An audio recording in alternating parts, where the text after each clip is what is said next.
বিমানবন্দর, rail station এবং সদরঘাট থেকে ঈদ যাত্রার খবর জানাতে সরাসরি আমাদের সঙ্গে যুক্ত হচ্ছেন সহকর্মী রিফাত তাসনুভা এবং লিটন মাহমুদ। শুরুতে সরে যাব রিফাতের কাছে। রিফাত, ঈদ মোবারক। আপনি যেখানে আছেন বিমানবন্দর, সেখানকার অবস্থা কি? যেহেতু কাল ঈদ, যাত্রা যারা করছেন তারা কি বলছেন আসলে? যারা ডিবিসি নিউজ দেখছেন সকল দর্শককে জানাচ্ছি ঈদ মোবারক, এবং এখন জানিয়ে দিয়েছি আজকের রাতে যারা শেষ মুহূর্তে ঈদের যাত্রা করছেন, অর্থাৎ যারা ট্রেন ব্যবহার করছেন যাত্রার জন্য, তাদের কথা যেমনটি জানতে চাচ্ছিলেন আপনাকে একটু দেখিয়ে দিই। ঠিক এই মুহূর্তে কিন্তু বিমানবন্দর প্ল্যাটফর্মে একটি ট্রেন এসেছে এবং এই ট্রেনটি ছেড়ে যাবে হচ্ছে কিশোরগঞ্জের উদ্দেশ্যে। এবং আজকে সারাদিন আমরা যতটুকু দেখেছি খুব একটা বেশি রেলের বিপর্যয় ছিল না, অর্থাৎ ট্রেনের শিডিউল বিপর্যয়ের কথা যদি বলছি, খুব একটা বেশি ছিল না। সব ট্রেনই নির্ধারিত সময় ছেড়ে গেছে। ছাদে ভিড় করা, ছাদে ওঠা, গাদাগাদি করে ট্রেনে ওঠা, হই হুল্লোড় খুব একটা বেশি এগুলো আমরা দেখতে পারিনি। কারণ আমরা দেখেছি প্রবেশ পথেই যে সমস্ত যাত্রীরা টিকিট কেটেছেন বা যারা স্ট্যান্ডিং টিকিট কেটেছেন তারাই কেবলমাত্র প্ল্যাটফর্মে প্রবেশ করতে পেরেছেন।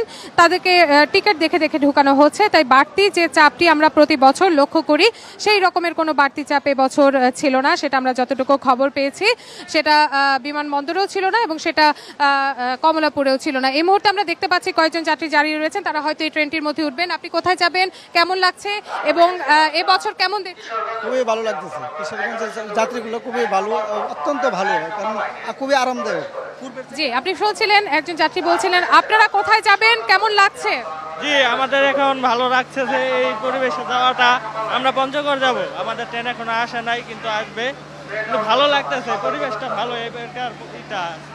জানাচ্ছি আপনাকে, আসলে সবাই কিন্তু বলছেন একই কথা, এবারে পরিবেশটা আসলেই ভালো। তবে একটি কথা বলে রাখি, ঢাকাগামী যে সমস্ত ট্রেন এসেছে সেই সমস্ত ট্রেনে কিন্তু খুব একটা বেশি যাত্রী চাপ ছিল না।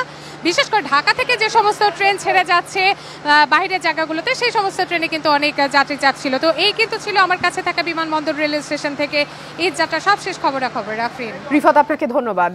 এবারে সদরঘাট থেকে আমাদের সঙ্গে নৌপথের খবর জানাতে যুক্ত হচ্ছেন সহকর্মী লিটন মাহমুদ। লিটন, ঈদ মোবারক। আমাকে একটু সেখান থেকে জানাবেন যে লঞ্চঘাটে যাত্রীদের চাপ কেমন দেখছেন? কাল ঈদ, এই মুহূর্তে আসলে যাত্রীদের চাপ বেড়েছে কিনা, সেই সাথে টিকিট নিয়ে কোনো ধরনের জটিলতা আছে কিনা? আফরিন, আপনাকে ধন্যবাদ। এই মুহূর্তে আপনাকে এবং ডিবিসি নিউজের যারা দর্শক শ্রোতা রয়েছেন সবাইকে জানাই ঈদের শুভেচ্ছা, ঈদ মোবারক।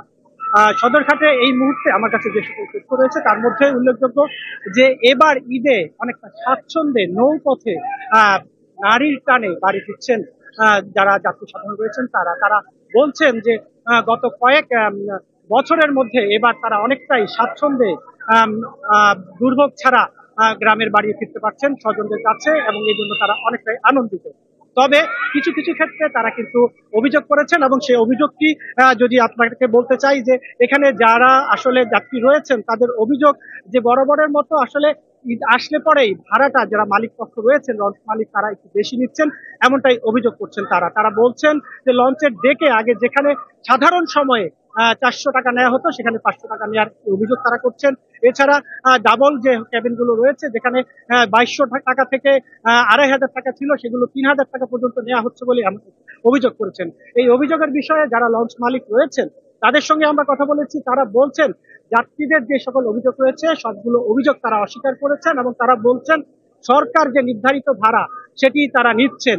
একটি বিষয় আপনার মাধ্যমে জানিয়ে রাখতে চাই, আজ দক্ষিণ অঞ্চলে 42টি রুটে প্রায় শতাধিক লঞ্চ কিন্তু বিভিন্ন গন্তব্যে ছেড়ে যাবে, এবং ইতিমধ্যেই কিন্তু প্রায় 80টি যে লঞ্চ রয়েছে সেই লঞ্চ কিন্তু সদরঘাট টার্মিনাল থেকে ছেড়ে গেছে। গতকাল 133টি লঞ্চে প্রায় লক্ষাধিক যাত্রী তাদের নিয়ে বিভিন্ন গন্তব্যে সদরঘাট টার্মিনাল ছেড়ে গেছে। তো এই ছিল সদরঘাট থেকে সর্বশেষ তথ্য। আপনি তাসনুভা এবং লিটন, আপনাদের দুজনকে অসংখ্য ধন্যবাদ যুক্ত থাকবার জন্য।